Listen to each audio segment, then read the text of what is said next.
بسم اللہ الرحمن الرحیم اللہ ولی الذین آمنوا یخرجهم من الظلمات إلى النور والذین كفروا أولياؤهم الطاغوت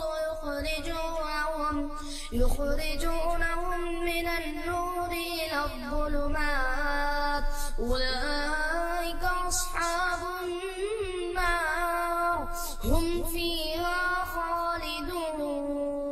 السلام علیکم ورحمۃ اللہ وبرکاتہ.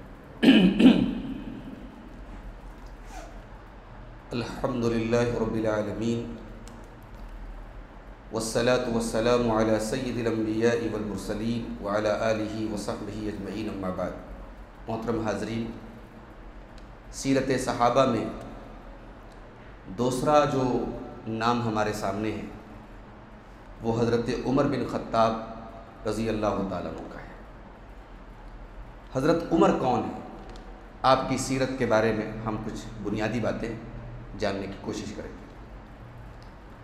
حضرت عمر کا پورا نام ہے عمر بن خطاب بن نفیل. آپ کا تعلق قبیلہ قریش کے بڑے مشہور خاندان بنو عدی سے تھا. آپ کی والدہ کا نام تھا حنتمہ بنت ہاشم اور ان کا تعلق قبیلہ بنو مخزوم سے تھا. حضرت عمر کی پیدائش جنگ فجار کے 4 سال بعد اور اللہ کے نبی صلی اللہ علیہ وسلم کی بعثت کے 10 سال پہلے ہوئی. معاف کیجیے 30 سال پہلے ہوئی. اللہ کے رسول کی بعثت کے 30 سال پہلے ہوئی، یعنی عمر کے اعتبار سے حضرت عمر اللہ کے رسول صلی اللہ علیہ وسلم سے تقریباً 10 سال چھوٹے تھے. جسمانی اعتبار سے حضرت عمر لمبے تھے، بھاری بھرکم بدن تھا. حضرت عمر کا لقب ہے فاروق. فاروق کا مطلب ہوتا ہے فرق کرنے والا. حضرت عمر رضی اللہ تعالیٰ عنہ کے اسلام قبول کرنے کے بعد حق اور باطل کے درمیان ایک لکیر سی کھنچ گئی. حق اور باطل کے درمیان فرق کرنے والی شخصیت حضرت عمر کو مانا جاتا ہے. حضرت عمر رضی اللہ تعالیٰ عنہ کے اسلام قبول کرنے کے لیے اللہ کے نبی صلی اللہ علیہ وسلم نے دعا کی تھی. اللہ کے نبی کی دعا کے الفاظ تھے: اللہم اعز الاسلام باحب هذین الرجلین الی. اے اللہ، تو ان 2 لوگوں میں سے جس سے تو زیادہ پیار کرتا ہے اس کے ذریعے تو اسلام کو طاقت دے. کون سے 2 لوگ؟ بأبی جہل او بعمر بن الخطاب. ابو جہل اور عمر بن خطاب میں سے اے اللہ تو جس سے زیادہ محبت کرتا ہے تو اس کے ذریعے اسلام کو طاقت عطا فرما. اس سے آپ اندازہ لگائیے کہ حضرت عمر کی پرسنالٹی اور ان کی شخصیت اللہ کے رسول کی نظر میں کتنی امپورٹنٹ تھی.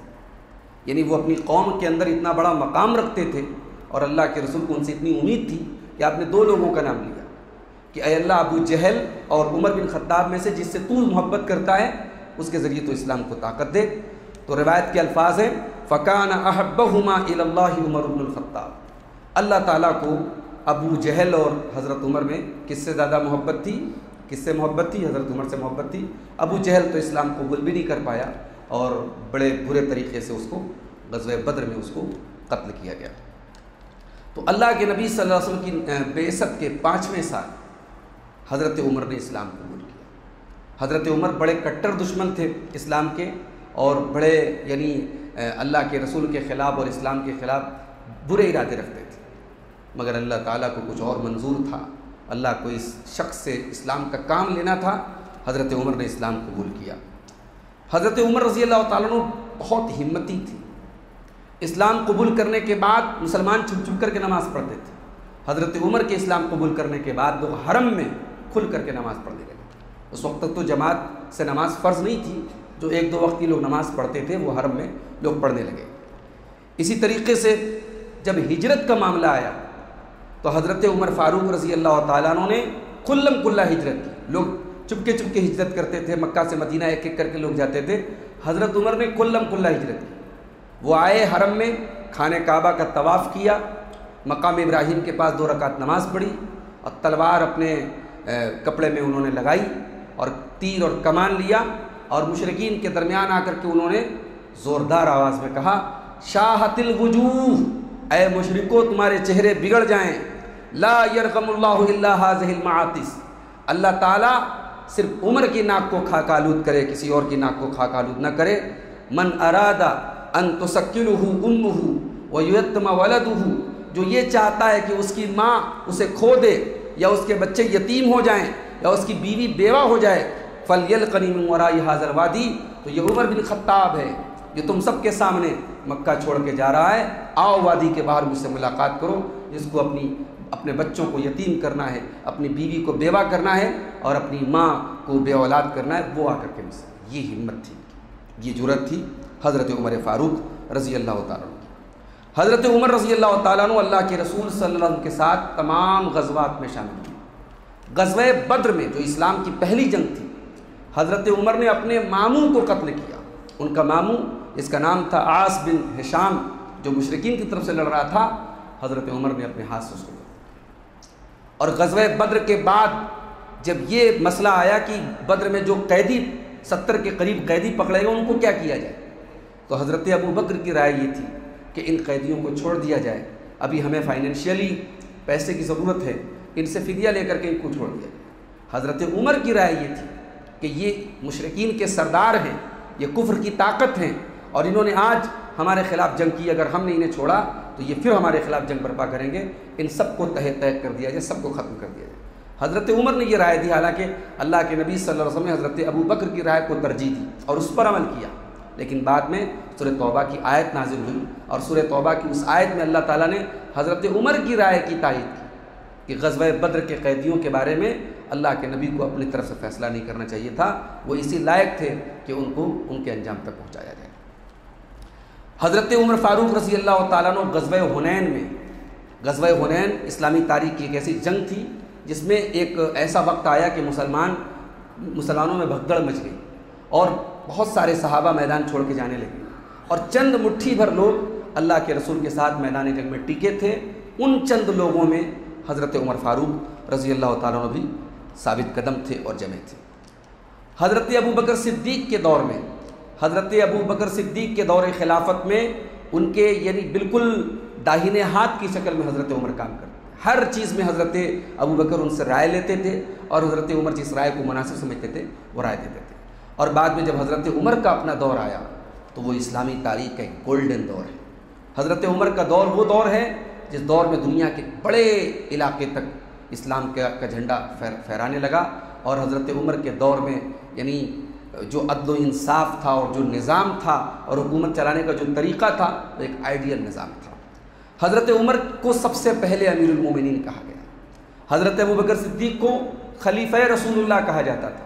جب حضرت عمر خلیفہ ہوئے تو لوگ ان کو خلیفت رسول اللہ یعنی اللہ کے رسول کے خلیفہ کا خلیفہ کہنے لگے، لیکن چونکہ یہ لفظ بہت لمبا ہوتا تھا تو لوگوں نے حضرت عمر کو امیر المومنین کہا۔ امیر المومنین کا لقب سب سے پہلے حضرت عمر کو دیا گیا۔ حضرت عمر کی شخصیت میں کچھ چیزیں اسپیشل ہیں۔ حضرت عمر ہنسی مذاق کو پسند نہیں کرتے تھے، ان کی شخصیت میں سیریسنس تھی، وہ بہت سیریس رہتے تھے، ہنسی مذاق کو پسند نہیں کرتے تھے۔ ان کی شخصیت میں ایک روب تھا، ایک ہیبت تھی، لوگ ان سے ڈرتے تھے۔ ان کی آواز بہت بلند تھی، اور جب ان کی آواز اپنی بلند آواز میں وہ گرجتے تھے تو پورے مجمع پر سناٹا چھا جاتا تھا۔ اس کے باوجود اپنے دور حکومت میں حضرت عمر نے جو نرمی سے کام لیا، لوگوں کی اذیتوں پر، لوگوں کی باتوں پر جو صبر سے کام لیا اور جو عدل و انصاف سے کام لیا، وہ بھی اپنے آپ میں ایک مثال ہے۔ حضرت عمر کے فضائل کو اگر ہم دیکھیں تو آئیے چند روایتیں دیکھتے ہیں۔ معراج کے سفر پہ اللہ کے رسول صلی اللہ علیہ وسلم کہتے ہیں کہ میں نے ایک محل دیکھا، میں نے جنت میں ایک بہت خوبصورت محل دیکھا جس کے آنگن میں ایک عورت، جنت کی ایک عورت وضو کر رہی تھی۔ تو میں نے پوچھا کہ یہ خوبصورت محل، یہ سفید محل کس کا ہے؟ جواب دیا گیا یہ عمر بن خطاب کا ہے۔ تو اللہ کے رسول کہتے ہیں میرا جی چاہا کہ میں اس محل کو جا کر کے اندر سے دیتا، لیکن مجھے عمر کی غیرت یاد آ گئی۔ حضرت عمر بڑے غیرت والے تھے، یعنی حضرت عمر اپنے گھر والوں کے بارے میں کبھی یہ پسند نہیں کرتے تھے کہ ان کے گھر میں کوئی غیر آدمی، کوئی باہری آدمی انٹری کرے، یہ غیرت تھی ان کی۔ تو اللہ کے رسول کہتے ہیں کہ مجھے عمر کی غیرت یاد آ گئی اور میں اس محل میں داخل نہیں ہوا۔ جب اللہ کے رسول نے یہ حدیث سنائی تو حضرت عمر رونے لگے اور کہنے لگے علیک اغار یا رسول اللہ، اے اللہ کے رسول عمر آپ سے غیرت کرے گا، آپ کے خلاف غیرت کرے گا؟ اگر وہ محل میرا تھا تو آپ بے شک اس میں جا سکتے تھے۔ اسی طریقے سے اللہ کے رسول صلی اللہ علیہ وسلم نے ایک مرتبہ خواب دیکھا کہ آپ کو دودھ پلایا گیا.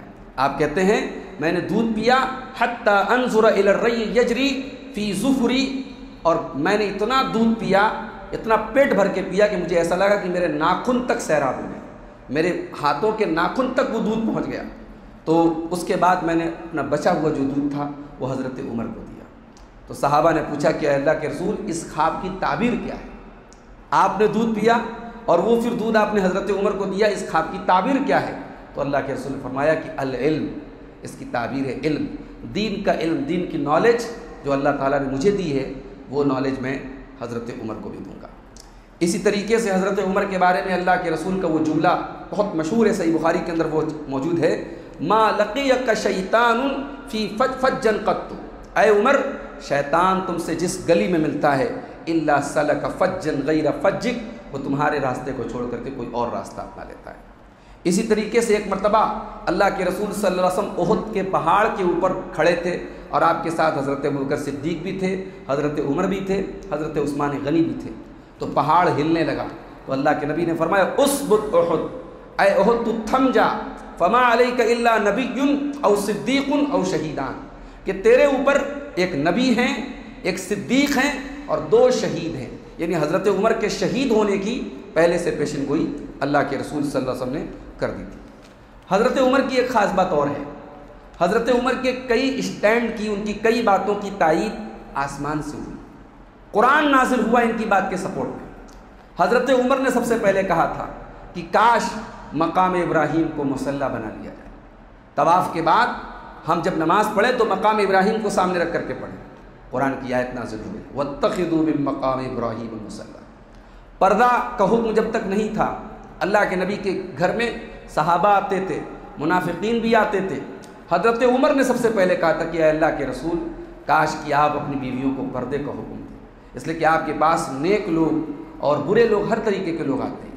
تو قرآن کی سورہ احزاب کی آیت نازل ہوئی کہ مسلمانوں جب تم نبی کے گھر جاؤ تو پردے کی آڑ سے نبی کی بیویوں سے کوئی سامان مانگنا ہو مانگو، اس کے بعد سے پردے کا حکم دے دیا.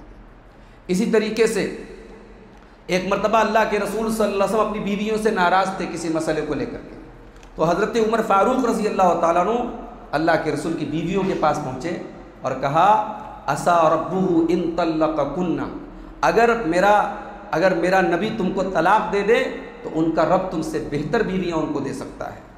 تو انہوں نے جو جملہ کہا تھا وہی جملہ اللہ تعالیٰ نے قرآن میں نازل کیا سورہ تحریم کے اندر، عسیٰ ربہ ان طلقکن ان یبدلہ ازواجا خیرا منکن، کہ میرا نبی اگر تم کو طلاق دے دے تو تم سے بہتر بیویاں اللہ ان کو دے سکتا ہے. وہ ایک خاص موقع تھا، ایک خاص یعنی بیک گراؤنڈ ہے، کانٹیکسٹ ہے اس آیت کا.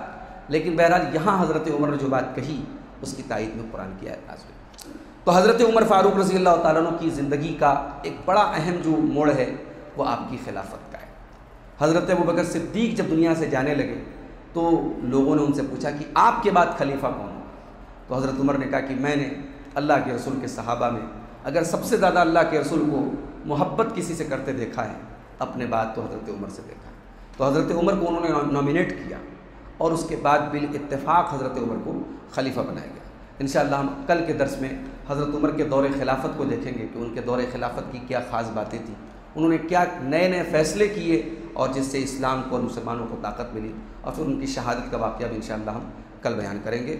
اللہ تعالیٰ سے دعا ہے رب العالمین ہمیں صحابہ کرام کی سیرت کو سمجھنے اور اس پر عمل کرنے کی توفیق عطا فرمائے. آمین. والسلام علیکم ورحمۃ اللہ. السلام علیکم ورحمۃ اللہ وبرکاتہ. الحمد للہ رب العالمین والصلاة والسلام علی سید الانبیاء والمرسلین وعلی آلہ وصحبہ اجمعین اما بعد. محترم حاضرین، سیرت صحابہ میں ہم گفتگو کر رہے تھے خلیفہ دوم حضرت عمر فاروق رضی اللہ تعالیٰ عنہ کی سیرت کے بارے میں، اور کل آپ نے ان کی سیرت کے کچھ اہم پہلوؤں کو دیکھا. آج اس سلسلے کی دوسری اور آخری کڑی ہے. حضرت عمر فاروق رضی اللہ تعالیٰ عنہ سن 13 ہجری میں حضرت ابوبکر صدیق کے انتقال کے بعد، ان کی وفات کے بعد وہ امیر المومنین چنے گئے امت نے ان کو اپنا خلیفہ چنا۔ حضرت عمر کا دور تقریباً 10 سال کا تھا، لیکن یہ 10 سال کا دور اسلامی تاریخ کا، اسلامک ہسٹری کا ایک گولڈن دور ہے، ایک بہترین دور ہے۔ اس دور میں حضرت عمر فاروق کے اس دور خلافت میں تقریباً 22 لاکھ اسکوائر میل تک اسلامی حکومت کی سرحد پہنچ گئی، اور کئی بڑے بڑے علاقے حضرت عمر کے دور میں فتح ہوئے۔ ملک شام کا بڑا حصہ حضرت ابوبکر صدیق کے دور میں فتح ہو چکا تھا، باقی حصے حضرت عمر کے دور میں فتح ہوئے۔ حضرت عمر نے خلیفہ ہونے کے بعد جو سب سے پہلا ڈیسیزن لیا، انہوں نے ملک شام کے اندر جو اسلامی فوجیں تھیں اس کے کمانڈر ان چیف حضرت خالد بن ولید کو ان کے عہدے سے ہٹا دیا۔ یہ بہت بڑا قدم تھا، مسلمانوں کے لیے شاکنگ تھا، کیونکہ خالد بن ولید رضی اللہ تعالیٰ عنہ ایک ایسے کمانڈر ان چیف تھے کہ ان کی قیادت میں، ان کے کمانڈر ہونے میں جتنی جنگیں لڑی گئیں سب مسلمانوں نے جیتی تھی۔ تو حضرت خالد بن ولید کے تعلق سے ایک غلط فہمی لوگوں کے دماغ میں کیا پلنے لگی کہ یہ جو جنگوں میں جیت مل رہی ہے خالد کی وجہ سے مل رہی ہے۔ حضرت عمر رضی اللہ تعالیٰ عنہ ان سب معاملات میں بہت سخت تھے۔ انہوں نے اپنے خلیفہ ہونے کے بعد حضرت خالد بن ولید کو ہٹایا ان کے اس عہدے سے، تاکہ امت کو یہ میسج دیا جائے کہ کامیابی اور جنگوں میں فتح اللہ تعالیٰ کی طرف سے ملتی ہے۔ ٹھیک ہے، اس میں کمانڈر ان چیف کی اپنی جو ترکیب ہوتی ہے، جو حکمت ہوتی ہے، اس کا ایک رول ہوتا ہے، مگر اگر ہم سارا کریڈٹ اگر کمانڈر ان چیف کو دیتے ہیں تو کہیں نہ کہیں یہ اللہ کی ذات پر توکل کے خلاف ہے۔ اور عجیب بات یہ ہے کہ حضرت خالد بن ولید جیسا کمانڈر حضرت عمر کے اس فیصلے کو تسلیم کرتا ہے اور دوسرے کو اپنا کمانڈر تسلیم کرتا ہے، اور بڑی بہادری اور بڑی بے جگری سے جیسے پہلے وہ جنگیں لڑتے تھے بعد میں بھی وہ لڑتے رہے۔ حضرت عمر کے دور میں ایران فتح ہوا، عراق فتح ہوا، مصر فتح ہوا، طرابلس فتح ہوا، برقہ فتح ہوا۔ یہ بڑے بڑے اسٹیٹس تھے، یہ بڑے بڑے علاقے تھے جو حضرت عمر کے دور میں آئے۔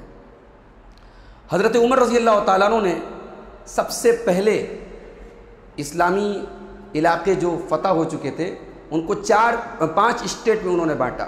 وہ 5 اسٹیٹ کون سے تھے؟ عراق، ایران، فلسطین، شام اور افریقہ۔ اور جزیرۃ العرب کو انہوں نے 12 اسٹیٹ میں تقسیم کیا: مکہ، مدینہ، طائف، صنعاء، حضرموت، خولان، مرقہ، جند، نجران، جرش اور بحرین۔ تو ایک سسٹم کے تحت انہوں نے، تاکہ حکومت چلانے میں آسانی ہو، انہوں نے اس طریقے سے اسلامی حکومت کو مختلف اسٹیٹس میں بانٹا۔ کئی کام ایسا تھا جو حضرت عمر نے سب سے پہلے کیا۔ ان کے دور کے پہلے سٹیزن رجسٹر نہیں تھا، مسلمانوں کا کوئی رجسٹر نہیں تھا، فوجیوں کا کوئی رجسٹر نہیں تھا، انہوں نے رجسٹر قائم کیے۔ پھر جنگوں سے جو انکم ہوتی تھی، جو مال غنیمت آتا تھا، ان کو صحابہ کے درمیان تقسیم کیا جاتا تھا۔ تو اس کا ایک آرڈر تھا کہ پہلے مہاجرین کو دیا جاتا تھا، انصار کو اس کے بعد میں دیا جاتا تھا، پھر اللہ کے رسول کے اہل بیت کو دیا جاتا تھا۔ تو اس کا انہوں نے باقاعدہ ایک رجسٹر بنایا۔ اسی طریقے سے شورا کے نظام کو حضرت عمر نے بہت مضبوط کیا۔ ان کی ایک کمیٹی تھی، شورا کمیٹی، اور اس کمیٹی میں جو سینئر صحابہ تھے اس کمیٹی میں انہوں نے ان کو شامل کیا، اور ان کے مشورے سے وہ بڑے بڑے قدم اٹھاتے تھے۔ اور عجیب بات یہ ہے کہ ان کی مجلس شورا میں عبداللہ بن عباس رضی اللہ تعالیٰ عنہ جیسے نوجوان صحابی بھی تھے۔ لوگ اعتراض بھی کرتے تھے کہ آپ نے ان کو کیوں شامل کیا؟ تو حضرت عمر جواب دیتے تھے، ان کے علم اور ان کی نالج کی وجہ سے میں نے ان کو اس کمیٹی میں رکھا ہے۔ اسلامی فوجوں کے لیے انہوں نے کئی نئے طریقے اور نئی ٹیکنالوجی کو بھی یوز کیا۔ اس زمانے میں آگ کے گولے دشمن کے اوپر برسائے جاتے تھے، منجنیق اس کو بولتے تھے۔ یہ توپ کی ایک ابتدائی شکل تھی، وہ بھی حضرت عمر کے دور میں شروع ہوئی۔ اسلامی کیلنڈر، ہجری کیلنڈر سب سے پہلے حضرت عمر رضی اللہ تعالیٰ عنہ کے دور میں اسٹارٹ ہوا، اور انہوں نے اسلامی تاریخ کو لکھنا شروع کیا۔ حضرت عمر رضی اللہ تعالیٰ عنہ راتوں کو گشت کرتے تھے۔ امیر المومنین اور ایک بڑے اسلامی حکومت کے فرما روا ہونے کے باوجود راتوں کو چین سے سوتے نہیں تھے۔ راتوں کو بھیس بدل کر کے عام آدمی کے شکل میں اور چہرہ چھپا کر کے وہ گشت لگاتے تھے کہ میری حکومت میں، میری سلطنت میں کسی کو کوئی ضرورت تو نہیں ہے۔ ایسا بھی ہوا کہ رات میں نکلے، کسی بچے کو رونے کی آواز آئی، ماں سے پوچھا آپ نے کیا بات ہے، پتہ لگا گھر میں کھانے کو کچھ نہیں۔ حضرت عمر نے فوراً کھانے پینے کی چیزیں اس کے گھر میں پہنچائی۔ عورت نے شکریہ ادا کرتے ہوئے کہا کہ امیر المومنین تو تم کو ہونا چاہیے۔ وہ پہچان نہیں پائی کہ یہ حقیقت میں امیر المومنین ہے۔ ایسا بھی ہوا کہ راتوں کو گشت لگاتے ہوئے آپ پہنچے، کوئی عرابی، کوئی دیہاتی بیٹھا ہے، گھر میں ڈلیوری کا معاملہ ہے، باہر پریشان بیٹھا ہے، رات کا وقت ہے، کوئی ہیلپ کرنے والا نہیں، کوئی سپورٹ کرنے والا نہیں۔ حضرت عمر رضی اللہ تعالیٰ نے اپنی اہلیہ کو لے کر کے پہنچتے ہیں اور اس کے گھر میں ڈلیوری کے کیس کو ہینڈل کرتے ہیں۔ تو یہ حضرت عمر تھے، ذمہ داری کا ایسا احساس تھا ان کو کہ کہا کرتے تھے کہ لو ان بغلۃ عثرت فی طریق العراق، اگر عراق کے راستے میں کوئی کھچر بھی کہیں پھسل کر کے گر جائے تو عمر کو اس بات کا ڈر ہے کہ اللہ کے اس کو اس کا بھی حساب دینا پڑے گا۔ حضرت عمر رضی اللہ تعالیٰ عنہ کے دور میں طاعون کی بیماری پھیلی تھی۔ ملک شام کا ایک علاقہ تھا امواس، سن 18 ہجری میں وہاں ایک خطرناک بیماری، ایک وائرس، ایک ڈیسیز، طاعون کی بیماری پھیلی تھی۔ جب حضرت عمر رضی اللہ تعالیٰ عنہ اتفاق سے اس وقت بہت سارے صحابہ کو لے کر کے شام کی طرف جا رہے تھے، راستے ہی میں تھے کہ آپ کو رپورٹ ملی کہ شام کے اندر طاعون پھیل گیا ہے۔ تو حضرت عمر واپس جانے لگے۔ جب واپس جانے لگے تو حضرت ابو عبیدہ ابن جراح نے کہا افرار من قدر اللہ، اللہ کی تقدیر سے بھاگ رہے ہو؟ ارے اللہ نے اگر مقدر میں مرنا لکھا ہے تو مر جائیں گے، اللہ کی تقدیر سے بھاگ رہے ہو؟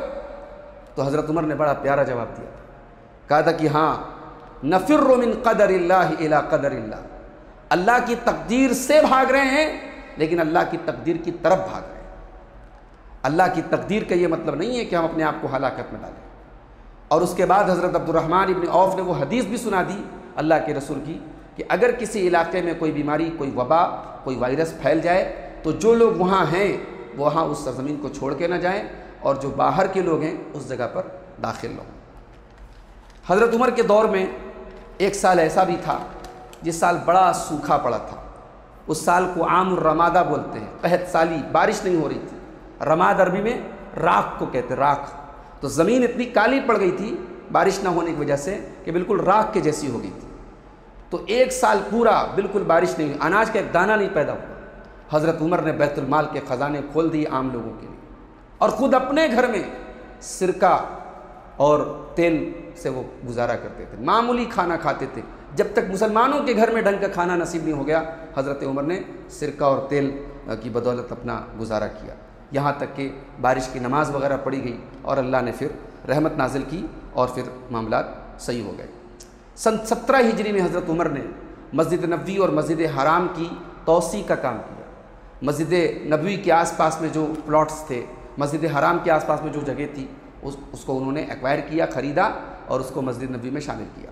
لیکن اللہ کے رسول کی بیویوں کے جو کمرے تھے اس کو ایز اٹ از برقرار رکھا۔ حضرت عباس رضی اللہ تعالیٰ عنہ نے اپنا گھر صدقہ کر دیا، اس کو انہوں نے شامل کر دیا۔ یہ پہلی شروعات تھی مسجد حرام اور مسجد نبوی کی توسیع کی۔ حضرت عمر رضی اللہ تعالیٰ عنہ 10 سال ایک کامیاب حکومت کے بعد ان کے اوپر جان لیوا حملہ ہوا۔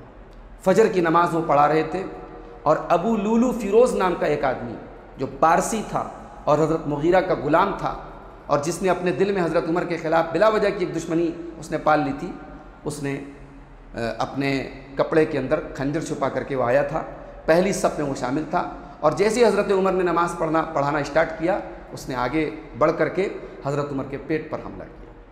حضرت عمر تڑپ کر کے گرے، خون کا فوارہ ان کے پیٹ سے بہا، لیکن انہوں نے فوراً حضرت عبد الرحمن ابن عوف کا ہاتھ پکڑ کر کے ان کو مسلح پر آگے بڑھا دیا۔ حضرت عبد الرحمن ابن عوف نے جلدی جلدی ہلکی نماز پڑھا کر کے نماز ختم کی۔ نماز نہیں رکی، خلیفہ وقت کے اوپر قاتلانہ حملہ ہوا ہے، خلیفہ وقت نیچے پڑے ہوئے ہیں مگر مسلمانوں کی نماز نہیں رکی۔ نماز ہونے کے بعد فوراً ابو لولو نے جب حملہ کیا اور اس کے بعد جب اس کو یہ لگا کہ میرے اوپر بھی حملہ ہو سکتا ہے اور آس پاس میں جو بھی اس کو ملتا تھا اس کو وہ خنجر سے مارتا تھا، اس نے اپنے آپ کو بھی ہلاک کر دیا اور وہ خود بھی مر گیا۔ اس کے بعد جب حضرت عمر کو ہوش آیا اور ان کو گھر لے کے جایا گیا تو پہلا سوال انہوں نے یہ کہا کہ میرے اوپر حملہ کس نے کیا، میری موت کس کے ہاتھوں ہو رہی ہے؟ تو پتہ لگا ابو لولو فیروز کے ہاتھ۔ تو حضرت عمر نے اللہ کا شکر ادا کیا کہ میری جان کسی مسلمان کے ہاتھ سے نہیں جا رہی۔ اس کے بعد جب حضرت عمر کو یقین ہو گیا کہ اب میرا آخری وقت ہے تو لوگ تسلی دینے لگے، لوگ حوصلہ دینے لگے، لوگ تعریف کرنے لگے کہ آپ کا تو بہت اونچا مقام ہے، آپ یہ ہیں، آپ وہ ہیں۔ تو حضرت عمر کہتے تھے کہ اللہ کی قسم، میں تو یہ چاہتا ہوں کہ اللہ کے یہاں میری نیکیاں اور میرے گناہ برابر ہو جائیں تب بھی مجھے قبول ہے۔ اس کے بعد آپ نے اپنے بیٹے عبداللہ ابن عمر سے کہا کہ جاؤ اماں عائشہ سے اجازت مانگو کہ عمر بن خطاب اپنے دونوں ساتھیوں کے بازو میں، ان کے قریب میں دفن ہونے کی آپ سے اجازت مانگتے کہ وہ کمرہ آپ کا ہے، حجرہ آپ کا ہے، اگر آپ اجازت دیں گی تو حضرت عمر وہاں دفن ہوں گے، ورنہ مسلمانوں کے عام قبرستان میں ان کو دفن کیا جائے۔ جب عبداللہ ابن عمر اجازت لینے کے لیے پہنچے تو حضرت عائشہ رو رہی تھی اور دوپٹے سے اپنے آنسوؤں کو پوچھ رہی تھی، اور جب یہ اجازت انہوں نے مانگی عبداللہ ابن عمر نے تو اماں عائشہ نے کہا کہ وہ جگہ میں نے اپنے لیے سوچی تھی، لیکن آج میں اپنے حق کے اوپر، میں عمر ابن خطاب کے سامنے اپنے حق کو قربان کر رہی ہوں اور میں اجازت دے رہی ہوں۔ اس کے بعد عبداللہ ابن عمر نے آ کر کے خوشخبری دی، اور اس کے بعد جب بالکل آخری ٹائم آ گیا تو حضرت عمر نے پھر اپنے بیٹے سے کہا کہ میرے انتقال کے بعد جب میرا جنازہ لے کے جانے لگنا تب بھی ایک بار حضرت عائشہ سے اجازت لے لینا، وہ اجازت دیں گی تب انہیں میرے بازو میں دفن کرنا۔ تو بدھ کے دن ذی الحجہ کے مہینہ کے ختم ہونے کے 3 دن پہلے آپ کے اوپر جان لیوا حملہ ہوا تھا، اور 1 محرم کو جمعہ کے دن آپ کا انتقال ہوا، اور یہ عبقری شخصیت، اللہ کے رسول کے صحابہ میں یہ عظیم شخصیت ہم سب سے جدا ہوئی۔ اللہ ان سے راضی ہو، اللہ ان کے نقش قدم پہ ہم سب کو چلنے کی توفیق عطا فرمائے۔ یہ وہ شخصیت ہے جس نے اپنی زندگی کے ذریعے، اپنی جان کے ذریعے، اپنی عقل کے ذریعے اسلام کا سپورٹ کیا، اسلام کو طاقت پہنچائی اور امت کے لیے ایک مشعل راہ قائم کی۔ اللہ تعالی ہم سب کو صحابہ کرام کی سیرت کو سمجھنے کی اور اپنانے کی توفیق عطا فرمائے، آمین۔ وآخر دعوانا ان الحمد للہ رب العالمین، والسلام علیکم ورحمۃ اللہ وبرکاتہ۔